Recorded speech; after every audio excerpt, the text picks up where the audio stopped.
நம்மளுடைய தேவன் மௌனமா இருக்கிற தேவன் அல்ல. அவர் பேசுகிறவர். நம்ம என்ன செய்யணும், எது செய்யக்கூடாது அப்படிங்கிறத ஒவ்வொரு நாளும் வெளிப்படுத்துற தேவனா நம்மளுடைய தேவன் காணப்படுகிறார். இன்றைக்கு கூட கர்த்தர் நம்மோடு கூட பேசுகிறார் அப்படிங்கிறத நம்ம தெரிஞ்சுக்கணும்னா இந்த 7 அடையாளங்கள் கண்டிப்பா நம்மளுடைய வாழ்க்கையில நடந்திருக்கும். அது என்னன்னு தெரியாமே நம்ம தேவன் தான் நம்ம கூட பேசுறாரா அப்படிங்கிற மாதிரி நம்ம ஒரு கன்ஃபியூஷன்ல இருப்போம். இன்றைக்கு இந்த காரியத்தை தான் நம்ம பார்க்க போறோம்.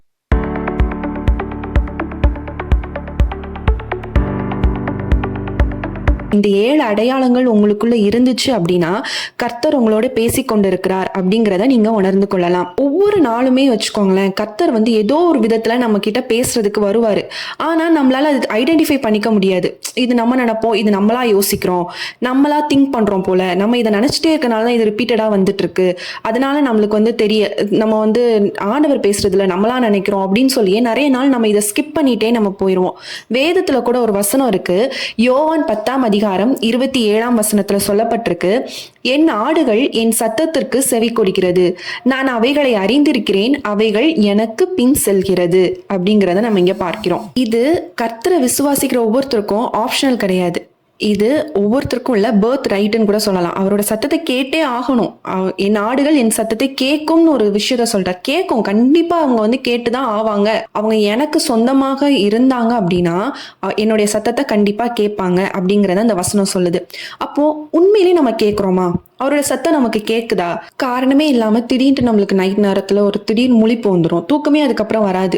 நம்ம சூழ்நிலை எல்லாமே நல்லா பீஸ்ஃபுல்லா இருக்கும், ஆனா நம்ம மனசுல ஒரு பதட்டம் இருந்துகிட்டே இருக்கும். ஒரே வார்த்தை, ஒரே மெசேஜ், ஒரே சாங்கு, சோசியல் மீடியா பார்த்துட்டே இருக்கீங்க, ஒரே அதே வசனமா வந்துட்டு இருக்கு. அப்படிங்கிற பட்சத்துல அது நீங்க நினைக்கிறீங்க அது ஒரு கோஇன்சிடென்ஸ், நம்ம அதை நினைக்கிறோம் அதனால அப்படின்ட்டு இல்ல. ஆண்டவர் உங்க கிட்ட அவர் சொல்ல வர விஷயத்த பேசணும் அப்படின்னு சொல்லி நினைக்கிறாரு. அதை நம்ம ஐடென்டிஃபை பண்ண தெரியல. இது ஆண்டவர் தான் பேச வர்றாரு அப்படிங்கறத நம்மளால உணர்ந்து கொள்ள முடியல. இதே மாதிரிதான் நம்ம பழைய ஏற்பாட்டுல ஒரு விஷயம் நடந்திருக்கு. 1 சாமுவேல் 3ஆம் அதிகாரத்துல நீங்க வாசிச்சீங்க அப்படின்னா, சாமுவேல் அப்படிங்கிறவரு ஃபர்ஸ்ட் ஆண்டவர் பேசுறாரு அவர்கிட்ட, அவர் சத்தத்தை கொடுக்குறாரு அப்படிதானே. சாமுவேலே சாமுவேலேன்னு கூப்பிடும்போது என்ன பண்றாரு, குட்டி பையன் ஓடி போய் ஏலி கிட்ட போய் கேட்கிறாரு. அப்ப ஏலி நான் கூப்பிடலப்பா அப்படின்னு சொல்றாரு. அப்போ ஏலி சொல்றாரு, இனிமேல் உனக்கு இப்படி சவுண்டு கேட்டுச்சு அப்படின்னா இதோ அடியேன் இருக்கிறேன், சொல்லுங்க ஆண்டவரே நான் இருக்கிறேன் அப்படிங்கிறத நீ சொல்லுப்பா, இது ஆண்டவர் உன்கிட்ட பேசுறது அப்படின்னு சொல்லி ஏலி சொல்றாரு. இதே மாதிரிதான் நமக்கும் தெரியல இது ஆண்டவர் தான் பேசுறாரா நமக்கு தெரியல. சோ ஏலி மாதிரி யாராவது ஒருத்தர் சொன்னா நம்மளால ஐடென்டிஃபை பண்ணிக்க முடியும். அதுக்காக தான் ஆண்டவர் இன்றைக்கு இந்த வீடியோவை உங்களை பார்க்க வைத்திருக்கிறார். நீங்க தெரிஞ்சுக்கொள்ளணும், உங்களோட வாழ்க்கை ஒரு அப்கிரேட் ஆகணும், நீங்க போற டைரக்ஷனை கொஞ்சம் மாத்தினா உங்க லைஃப் வேற மாதிரி போகும் அப்படிங்கறத ஆண்டவர் அறிஞ்சனாலதான் இன்றைக்கு ஒரு கைடன்ஸ் தேவைப்படுதுன்ட்டு இந்த வீடியோவை உங்களை பார்க்க வைத்திருக்கிறார். இந்த வீடியோவை நீங்க மிஸ் பண்ணாம ஃபுல்லா பாருங்க. ஒவ்வொரு சைனும் கர்த்தர் நிச்சயமா உங்களோட பேசுவார். இன்றைக்கும் முதல் பாயிண்டா நம்ம பார்க்க வேண்டிய விஷயம் என்ன அப்படின்னா, காலையில உங்களுக்கு ஒரு அதிகாலையில ஒரு 3 மணி ஒரு 5 மணி நேரத்துல உங்களுக்கு ஒரு முழிப்பு வருது. ஒரு 2:30 3 மணிக்கோ ஒரு 5 மணி வரைக்கும் உங்களுக்கு ஒரு நல்லா தூங்கிட்டு இருப்பீங்க, நல்ல டீப் ஸ்லீப். இதுல இதுதான் இம்பார்ட்டன்ட்.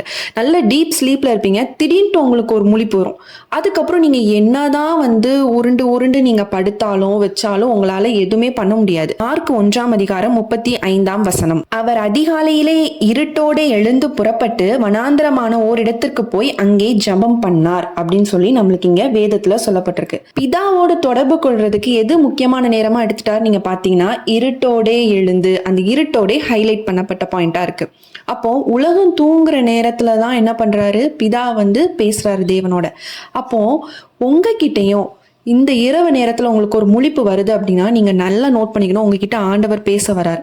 ஏதோ ஒரு விஷயத்த உங்ககிட்ட சொல்ல வராரு. ஏதோ ஒரு விஷயம் உங்களோட லைஃப்ல ஏதோ ஒரு ப்ராப்ளம் வரப்போகுது, இல்ல ஏதோ ஒரு ஆசீர்வாதம் வரப்போகுது, யாரோ உனக்கு விரோதமா ஏதோ கிரியை செய்யறாங்க, நீ அவங்களுக்காக ஜெபம் பண்ணு அப்படிங்கிற ஒரு விஷயத்த ஆண்டவர் உங்ககிட்ட சொல்லி முன்னாடியே உங்களை அலர்ட் பண்றாரு. உங்க குடும்பத்தை பாதுகாக்கிறதுக்காக அந்த ஜெபம் தேவைப்படுது. உங்க குடும்பத்துக்கு விரோதமா சத்ரு ஏதோ ஒரு சதியை பண்ணலாம், உங்க கணவர் வெளியே போயிட்டு வராங்க, அந்த பாதுகாப்புக்காக நீ ஜெபம் பண்ணு அப்படின்னு சொல்லி ஆண்டவர் ஸ்பெசிஃபிக்கா நம்மளுக்கு தெரியாது. பட் ஆனா ஏதோ ஒரு விஷயம் ஆண்டவர் சொல்ல, நீங்க அதுக்கு இம்பார்ட்டன்ஸ் கொடுக்கணும். இப்போ உங்களுக்கு முழிப்பு வந்துருச்சு அப்படின்னா உருண்டு உருண்டு படுக்க கூடாது. போன் பார்த்துட்டு போனை ஸ்க்ரோல் பண்ணிட்டு இப்படி டைம் ஸ்பெண்ட் பண்ணாம, ஆண்டவரே நீங்க எதுக்கு என்ன எழுப்பிருக்கீங்கப்பா, ஏதோ ஒரு விஷயம் இருக்கு, அது எனக்கு தெரியப்படுத்துங்க, நீங்க அதுக்காக நீங்க உட்கார்ந்து கேட்கும் போது கண்டிப்பா ஆண்டவர் உங்ககிட்ட பேசுவார். நீங்க அந்த 1 மணி நேரம் நீங்க டெடிகேட்டடா நீங்க அந்த விடிய காலையில நீங்க உட்கார்ந்து ஜெபிக்கும் போது அந்த ஜெபம் உங்களுடைய வாழ்க்கையில வரக்கூடிய ஆபத்தையே மாற்றி ஒரு சந்தோஷத்தை கொடுக்கறதா காணப்படும். செகண்ட் சைன் அப்படின்னு நீங்க பாத்தீங்கன்னா, எல்லாமே அதாவது நீங்க இருக்கிற சூழ்நிலை எல்லாமே நல்லா பீஸ்ஃபுல்லா இருக்கும். ஆனா உங்க மனசுல ஒரு திடீர்னு ஒரு பதட்டம் வரும். நல்லா இருக்கும், நல்லா ஜாலியாக இருப்பீங்க, ஹாப்பியாக இருப்பீங்க. ஆனால் உங்களோட மனசில் ஒரு பதட்டம் இருக்கும். ஒரு முடிவு எடுக்கிறதோ, உங்கள் லைஃப்லேயே ஒரு பெரிய முடிவு எடுக்க போறீங்கன்னு வச்சுக்கோங்களேன். இல்லை உங்கள் வீட்டில் ஒரு அலைன்ஸ் பார்க்குறாங்க உங்களுக்கு, இல்லை நீங்கள் ஒரு பிஸ்னஸ் பண்ண போறீங்க, இல்லை உங்களுக்கு ஒரு ஜாப் ஆஃபர் வந்திருக்கு, அதில் போய் ஜாயின் பண்ணணும் அப்படிங்கிற ஒரு விஷயம் வரப்போ எல்லாத்துக்குமே ஓகேவா இருக்கும். ஆனால் உங்களுடைய மனசில் ஒரு சமாதானம் இருக்காது, ஒரு படபடப்பாக இருக்கும். அதுதான் வந்து ஆவியானவர் எச்சரிக்கை பண்றாரு. இல்ல இது வந்து உனக்கானது கிடையாது, நீ யோசி, நீ உட்கார்ந்து ஒரு படபடப்பு வருது அப்படின்னா, உங்களுக்கு அதுல ஒரு சமாதானம் கிடைக்கல அப்படின்னா, ஆண்டவர் உங்ககிட்ட பேசிட்டு இருக்காரு. இந்த டைரக்ஷன் கரெக்டான டைரக்ஷன் கிடையாது, நீ எடுக்க போற முடிவு கரெக்டான முடிவு கிடையாது, நீ உனக்குன்னு பார்த்திருக்க அலைன்ஸ் துணை இது கிடையாது அப்படின்னு ஆண்டவர் உங்ககிட்ட பேசிக்கொண்டே இருக்கிறார் அப்படிங்கறத அடையாளம். பிலிப்பியர் 4ஆம் அதிகாரம் 6-7 நீங்க வாசிங்க அப்படின்னா, நீங்கள் ஒன்றுக்கும் கவலைப்படாமல் எல்லாவற்றையும் குறித்து உங்கள் விண்ணப்பங்களை ஸ்தோத்திரத்தோடு கூடிய ஜபத்தினாலும் வேண்டுதலினாலும் தேவனுக்கு தெரியப்படுத்துங்கள். அப்பொழுது எல்லா புத்திக்கும் மேலான தேவ சமாதானம் உங்கள் இருதயங்களிலும் உங்கள் சிந்தனைகளையும் கிறிஸ்து இயேசுவுக்குள்ளாக காத்துக்கொள்ளும். இப்போ அந்த சமாதானம் தான் இங்க இம்பார்ட்டன்ட், அப்படிதானே? எல்லா புத்திக்கும் மேலான தேவ சமாதானம் உங்கள் இருதயங்களையும் உங்கள் சிந்தனைகளையும், டிசிஷன் எடுக்கிறதுல இது ரொம்ப இம்பார்ட்டண்டா வேலை செய்யுது. அப்போ இந்த சமாதானம் தான் நம்மளுக்கு ஒரு காம்பஸ் மாதிரின்னு வச்சுக்கோங்க. ஒரு வனாந்திர பகுதி போறீங்கன்னா ஒரு டைரக்ஷன் காம்பஸ் தானே காமிக்கும். அதே மாதிரி இந்த சமாதானம் தான் நம்மளோட லைஃப்ல டைரக்ஷன் காமிக்குது. இது பண்ணலாமா, இது பண்ணக்கூடாதான்ட்டு. உங்களுக்கு சமாதானம் இல்லை, உங்களுடைய மனசுல ஒரு பதட்டமா இருக்கு, இப்ப நீங்க எடுக்க போற முடிவுல தான் உங்க குடும்பமே சந்தோஷமா இருக்குன்னா, நீங்க மத்தவங்களோட சந்தோஷத்தை பார்க்க கூடாது. ஆண்டவர் நீங்க சொல்றாரா இதை பண்ணி இது பண்ணாத, உங்களோட மனசுல சமாதானம் கொடுத்தாருன்னா பண்ணுங்க. சமாதானம் இல்லை, ஒரு படபடப்பு இருக்கு அப்படிங்கிற பட்சத்துல நீங்க அந்த விஷயத்த பண்ணக்கூடாது. ஆண்டவர் கரத்துல ஒப்பு கொடுக்கணும். இது அவருக்கு சித்தம் இல்லை அப்படிங்கிறத நீங்க புரிஞ்சுக்கணும். அவர் இந்த மூலமா உங்க கூட பேசிக்கொண்டு இருக்கிறார். அதை நீங்க அனலைஸ் பண்ணிக்கணும். தேர்ட் பாயிண்டா அப்படின்னு பார்த்தோம் அப்படின்னா, ஒரே செய்தி, ஒரு மெசேஜா இருக்கட்டும், ஒரு பாட்டா இருக்கட்டும், ஒரு வசனமா இருக்கட்டும், ஏதோ ஒரு விஷயம் உங்களை மீண்டும் மீண்டும் ரிப்பீட்டேஷனா இருக்கும். உங்க லைஃப்ல ரிப்பீட்டேஷனா நடந்துட்டே இருக்கும். இப்போ நீங்க ஒரு சர்ச்ல மெசேஜ் கேட்குறீங்கன்னு வச்சுக்கோங்க. அதே மெசேஜ் உங்க ஃப்ரெண்ட் யாரோ ஒருத்தர் வந்து அதே விஷயம், அந்த சர்ச்ல பேசின அதே விஷயத்த, அந்த மெசேஜே, அந்த என்ன பேசினாரோ அந்த தீமே வந்து அவங்க உங்ககிட்ட ஷேர் பண்ற மாதிரி ஒரு விஷயம் நடக்கலாம். இப்போ பைபிள் ஓப்பன் பண்றீங்க, பைபிளையும் உங்க கண்ணில் அந்த வசனம் தான் அன்னைக்கு ஹைலைட்டடா தெரியும். சோஷியல் மீடியால நீங்க பார்த்தாலும் அதே வசனம், அதே வார்த்தை தான் ஒரு பாஸ்டரோ யாரோ ஒருத்தங்க அன்னைக்கு பேசுற மாதிரி இருக்கும்.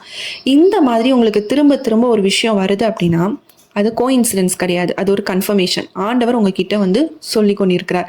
நம்ம ஒரு வேத வசனம் வாசிக்கலாம். 2 கொரிந்தியர் 13ஆம் அதிகாரம் 1ஆம் வசனத்தை நீங்க பாத்தீங்க அப்படின்னா, இந்த 3 தரம் நான் உங்களிடத்தில் வருகிறேன், இந்த காரியங்கள் 2-3 சாட்சிகளுடைய வாக்கினால் நிலைவரப்படும்.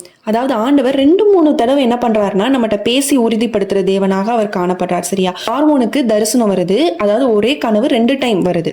யோசேப்பு ஒரே அர்த்தம் தான் சொல்றாரு. அப்போ இந்த மாதிரி பல விஷயம் நமக்கு வருதுன்னா அது அர்த்தம் ஒன்னா இருக்கும்.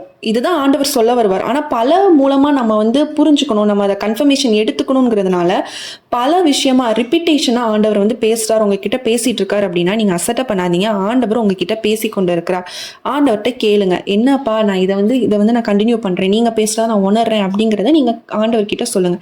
இது உங்களுக்கு ஆண்டவர் கொடுக்குற ரெவலேஷன். அவர் இந்த மூலமா உங்ககிட்ட பேசுறாரு அப்படிங்கிறதுக்கான அடையாளம். 4வதா பாத்தீங்கன்னா, நம்மளுக்கு திடீர்னு ஒரு பலவீனம் நம்மளுக்கு காணப்படும். அதாவது வேதத்துல நம்ம ஒரு வசனம் நம்ம பாத்தீங்கன்னா, யோவான் 5:14 பாத்தீங்கன்னா, ஒரு பெதஸ்தா குளத்துல வந்து குணமாக்கப்பட்ட ஒரு மனுஷனை குறிச்சு நம்ம அங்க பார்க்கலாம். அப்போ ஆண்டவர் சோங் கொடுத்துட்டு சொல்வாரு, இனி பாவம் செய்யாத அப்படின்னு சொல்லி ஆண்டவர் சொல்லிடுவாரு. அப்போ சில நோய்கள் வந்து பாவத்தினால வரணும்.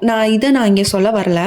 ஆனா யோவான் 9:2-3 நீங்க பாத்தீங்கன்னா அங்க வேற மாதிரி இருக்கும். ஒரு மனுஷன் குருடனா இருக்காரு பிறவியில இருந்தே. அப்ப சீஷர்கள் வந்து இது வந்து யாருடைய பாவம் அப்படிங்கிற பேசும்போது ஆண்டவர் சொல்றாரு, இது யாரோட பாவம் இல்ல, தேவனுடைய கிரியைகள் வெளிப்படவே இது நடந்தது. அப்போ அவருடைய கிரியைகள் மகிமைப்படணும் அப்படிங்கிறதுக்காகவே சில விஷயம் நம்மளுடைய வாழ்க்கையில நடக்கும். அப்போ நம்மளுக்கு ஒரு பலவீனம் வருது, ஒரு பாடு வருதுன்னா ஆண்டவர் நம்மளை வந்து அவர்கிட்ட நம்ம டைம் ஸ்பெண்ட் பண்ணணும். நம்ம ஆண்டவருக்கு டைம் கொடுக்காம உலகத்துக்குன்னு ஓடும் போது நம்ம சரீரத்தில் ஒரு பலவீனம் வருது அப்படின்னா நம்ம ஆண்டவர் கூட டைம் ஸ்பெண்ட் பண்ணணும். அதுக்காக ஆண்டவர் இது கொடுக்குறாரு அப்படிங்கிறத நீங்க ரியலைஸ் பண்ணணும். ஆண்டவர் இது மூலமா என் கூட பேசி கொண்டு இருக்கிறார் அப்படிங்கிறத நீங்க புரிஞ்சுக்கணும். நீங்க நல்லா ஹெல்த்தியா இருப்பீங்க, டாக்டர்கிட்ட போய் காமிப்பீங்க, அவனை ஒரு பிரச்சனையும் இல்லை அப்படின்னு அவங்க சொல்றாங்க அப்படின்னா நீங்க புரிஞ்சுக்கோங்க, ஆண்டவர் உங்க கூட பேச விரும்புறார். நீங்க ஆண்டவருக்கு டைம் ஸ்பெண்ட் பண்ணணும்னு ஆண்டவர் நினைக்கிறார். அதுக்கு தான் இந்த ரெஸ்டிங் பீரியட் உங்களுக்கு கொடுக்குறார். அதை நீங்க கரெக்டா கரெக்டாக புரிஞ்சுக்கோங்க. 5th பாயிண்ட் பார்த்தீங்க அப்படின்னா, அன்எக்ஸ்பெக்டடாக உங்களுக்கு டோர்ஸ் ஓப்பன் ஆகும். எதிர்பாராத கதவுகள் வந்து உங்களுக்காக திறக்கப்படும். அதாவது நீங்கள் எதிர்பார்த்திருக்கவே மாட்டீங்க. இந்த விஷயத்துக்காக நீங்கள் அநேக நேரம் ஜெபிச்சு கொண்டே இருப்பீங்க, அநேக நாள் ஜெபிச்சு கொண்டே இருப்பீங்க. திடீர்னு உங்களுக்கு வந்து என்ன ஆகும் அப்படின்னா, அது திறக்கப்படும். அப்போ நீங்கள் அதுக்கு பாஸ் பண்ணுங்கள். ஆண்டவரே, நான் இதை எனக்கு நீங்கள் கொடுத்துருக்கீங்க, இது உங்கள் சித்தமா, இது என்ன அப்படின்னு நீங்கள் இது பண்ணும்போது ஆண்டவர் உங்களுக்கு கூட பேசுவார். நீங்கள் வந்து ஒரு காரியத்துக்காக நீங்கள் ஜெபித்து கொண்டு இருக்கலாம். ஒரு ஜாப் ஆஃபருக்காகவோ, ஒரு மினிஸ்ட்ரியில் ஒரு ஆப்பர்ச்சுனிட்டி உங்களுக்கு கிடைச்சிருக்கு, இல்லை உங்களுக்கு திருமண காரியத்திற்காக நீங்கள் ஏதாவது ஒரு விஷயத்துக்காக நீங்கள் ஜெபித்து கொண்டே இருக்கலாம். ஆண்டவரே, நீங்கள் சுத்தமான இதை திறந்து கொடுங்க, இந்த வாசலை திறந்து கொடுங்க, நீங்கள் ஜெபிச்சுட்டே இருக்கலாம். அப்போ ஆண்டவர் உங்களுக்காக ஒரு வாசலை திறக்கும் போது நீங்கள் புரிஞ்சுக்கோங்க, இது ஆண்டவரோட சித்தம், இதில் நான் வந்து பிரவேசிக்கிறேன், இது எனக்காக ஆண்டவர் கொடுத்தது அப்படிங்கிறத நீங்கள் தெரிஞ்சுக்கணும். நீங்கள் எதிர்பார்க்காத நேரத்தில் உங்களுடைய கதவுகள் திறக்கப்பட்டது அப்படின்னா இது ஆண்டவர் சித்தம் அப்படிங்கிறத புரிஞ்சுக்கோங்க. 6வது ஒரு விஷயம் பார்த்தீங்கன்னா, அன்எக்ஸ்பிளைனபிள் என்கவுண்டர்ஸ் அப்படின்னு நம்ம சொல்லலாம். அதாவது ஆண்டவர் நம்ம கூட பேசுறது நம்மளால எக்ஸ்பிளைன் பண்ணவே முடியாது. இதில் பார்த்தீங்கன்னா, யாத்ராகமம்ல பாருங்க, மோசேக்கு வந்து முள்செடி நடுவில் வந்து ஆண்டவர் வந்து பேசுறாரு. அவருக்கு தெரியுமா அந்த அன்னைக்கு பண்ண என்கவுண்டர் ஒரு தேசத்தையே ஒரு மாற்றம், அடிமைத்தனத்தில் அந்த ஜனங்கள் வந்து விடுதலை பெறுவாங்கன்னு அவருக்கு தெரியுமா? தெரியாது. சவுலுக்கு ஆண்டவர் பேசி பவுலா மாத்தினார், அப்படிதானே? அதே மாதிரி தான் நம்மளுக்கு ஒரு என்கவுண்டர் திடீர்னு ஒரு கனவு மூலமாவோ, ஒரு தரிசனம் மூலமாவோ, ஏதோ ஒரு விஷயம் மூலமா நம்ம செய்யற தப்பா இருக்கலாம். நம்மள ஒரு ரிப்பன் பண்றதுக்கு, நம்ம மனம் திரும்புறதுக்கு ஆண்டவர் ஏதோ ஒரு வழியில நம்மகிட்ட பேசுவார். நீங்கள் ப்ரேயர் பண்ணிட்டு இருப்பீங்க, ஒரு வெளிச்சம் அப்படியே உங்களை சுற்றி ஆளுகை அப்படி கவர் பண்ணுற மாதிரி இருக்கும். அது வந்து உங்கள் லைஃபையே மாற்றுறது கூடியதாக இருக்கும்.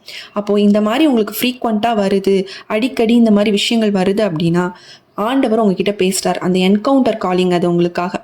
அதை நீங்கள் அசட்டை பண்ணாதீங்க. இந்த 7வது பாயிண்ட் பார்த்தீங்கன்னா, மனிதர்கள் மூலம் ஆண்டவர் பேசுவார்.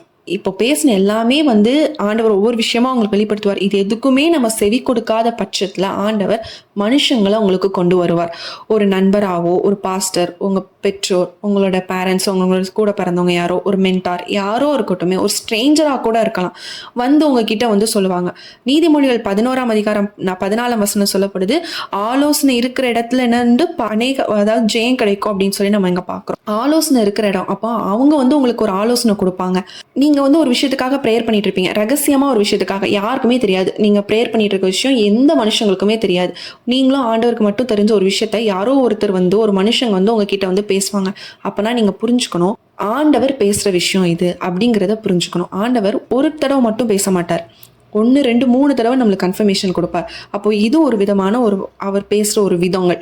அப்போது இப்படி உங்களுக்கும் தெரிஞ்ச ஒரு விஷயத்த இன்னொரு மனுஷங்க மூலமாக பேசுகிறாரு அப்படின்னா நீங்கள் உணர்ந்துக்கணும், ஆண்டவர் என் கூட பேசுகிறாரு, இந்த விஷயத்த கன்ஃபார்ம் பண்ணுறாரு அப்படிங்கிறத நீங்கள் புரிஞ்சுக்கணும். அந்த ஒவ்வொரு சைனுமே என்னென்னா, சும்மா உங்களை வந்து திருப்திப்படுத்துறதுக்கோ, உங்களை சந்தோஷப்படுத்துறதுக்கோ இல்லை, உங்களை டிரான்ஸ்ஃபார்ம் பண்ணுறதுக்கு, உங்கள் லைஃப் இப்படியே இருக்கக்கூடாது, அழகாக இன்னும் மெருகேற்றதுக்கு, அவருடைய சத்தம் உங்களை மாற்றுறதுக்கு தான் இந்த சத்தத்தை வந்து ஆண்டவர் உங்களுக்கு கொடுத்துட்டே இருக்கார். அதை நம்ம கேட்டு நம்ம லைஃப்பை டிரான்ஸ்ஃபார்ம் பண்ணணும். நம்மளுடைய காலிங் என்ன, அவருடைய சித்தம் என்ன தெரிஞ்சு நம்ம அதன்படி நம்ம லைஃப் என்ன பண்ணணும், வளரணும் அப்படிங்கிறதுக்காக தான் தேவன் பேசுகிறத நம்ம கண்டிப்பாக கேட்கணும் அப்படிங்கிறத ஆண்டவர் வந்து அங்கே சொல்கிறார். என் ஆண்டுகள் என் சத்தத்தை கேட்கும் அப்படிங்கிற ஒரு விஷயத்த ஆண்டவர் அங்கே சொல்கிறார். எப்போவுமே புரிஞ்சுக்கோங்க, ஆண்டவர் வந்து இந்த 7 சைன் மூலமாக உங்ககிட்ட பேசுவார். மெசேஜஸ் சொன்ன மாதிரி ஏதோ ஒரு வார்த்தை மூலமாக ஆண்டவர் கண்டிப்பாக பேசியிருப்பார். அவர் பேசும்போது உங்களுடைய மனசில் என்ன இருக்கும், சமாதானம் இருக்கும், பதட்டம் இருக்காது. பதட்டம் இருக்குன்னா அது வேண்டாம் அப்படின்னு சொல்கிறாரு அப்படின்னு அர்த்தம். பயம் இருக்காது. இந்த மாதிரி விஷயங்கள் எல்லாமே நீங்கள் ரொம்ப நல்லா கவனிச்சுக்கோங்க. இந்த 7 விஷயம் கண்டிப்பாக உங்களுடைய வாழ்க்கையில் யாருக்காவது ஒருத்தருக்காவது கண்டிப்பாக நடந்திருக்கும். அப்படி நடந்துருந்துச்சுன்னா கண்டிப்பாக ஆண்டவர் உங்களோட கூட பேசி கொண்டு இருக்கிறார். அந்த ஃபார்ம் வந்து அவர் பேசுகிற ஃபார்மாக அது வந்து காணப்படுது அப்படிங்கிறத நீங்கள் புரிஞ்சுக்கணும். கண்டிப்பாக இந்த செய்தி உங்களுக்கு ரொம்ப பிரயோஜனமாக இருக்கும் அப்படின்னு நாங்கள் நினைக்கிறோம். நீங்கள் கமெண்ட் செக்ஷனில் நீங்கள் இந்த செய்தி மூலமாக ஆண்டவர் உங்களோட பேசியிருந்தாருன்னா கண்டிப்பாக சொல்லுங்கள். எந்த பாயிண்ட் மூலமாக ஆண்டவர் உங்களோட பேசியிருக்காரு அப்படின்னு நீங்கள் சொன்னீங்கன்னா அதை பார்க்குறவங்களுக்கு ரொம்ப பிரயோஜனமாக இருக்கும். அதை பார்க்குறப்போ எங்களுக்குமே பூஸ்டப் ஆகும். ஆண்டவர் நமக்கு கொடுக்குற ஒரு விஷயத்த மக்கள்கிட்டையும் ஆண்டவர் பேசுகிறாரு, அது எங்களுக்கு ஒரு பூஸ்டிங்காக இருக்கும். நாங்கள் அடுத்தடுத்து ஒவ்வொன்றா ப்ரேயரில் உட்காந்து ஒவ்வொரு பாயிண்ட்டாக எடுக்கும் போது எங்களை உற்சாகப்படுத்தக்கூடியதாக காணப்படும். உங்களுக்கு பர்சனலாக ஜெப குறிப்புகள் இல்லை ஏதாவது காரியத்துக்காக உங்களுக்கு ஆலோசனைகள் இந்த மாதிரி உங்களுக்கு தேவைப்பட்டா அப்படின்னா ஸ்க்ரீனில் தெரிகிற இந்த வாட்ஸ்அப் நம்பருக்கு நீங்கள் காண்டாக்ட் பண்ணுங்கள். நாங்கள் உங்களுக்காக ஜெபிக்கிறோம். கர்த்தர் நிச்சயமாக உங்களுடைய வாழ்க்கையில் ஒரு பெரிய அற்புதத்தை செய்வார் என்று சொல்லி நாங்கள் விசுவாசிக்கிறோம். இந்த வார்த்தையை நீங்கள் அநேகருக்கு ஷேர் பண்ணுங்கள். ஆண்டவர் பேசுகிறாராங்கிறதே தெரியாமல் ஒரே கன்ஃபியூஷனில் இருப்பாங்க பார்த்தீங்களா, அவங்களுக்காக நீங்கள் ஷேர் பண்ணுங்கள். இது அவங்களுக்கு ரொம்ப பிரயோஜனமாக இருக்கும். இந்த வீடியோவை நீங்கள் புதுசாக பார்க்குறீங்க அப்படின்னா மறக்காமல் நம்மளுடைய சேனலை சப்ஸ்கிரைப் பண்ணுங்கள். நம்ம இந்த மாதிரி ஆவிக்குரிய வார்த்தைகள் அநேகமாக நம்ம போட்டுக்கொண்டே இருக்கிறோம். இதை பார்த்து நீங்கள் பிரயோஜனப்பட்டுக்கோங்க. உங்களுக்கு தெரிந்த அநேகருக்கு ஷேர் பண்ணுங்கள். மீண்டும் உங்களை இன்னொரு வீடியோவில் உங்களை சந்திக்கிறோம். கர்த்தர் உங்களை ஆசீர்வதிப்பாராக. ஆமேன்.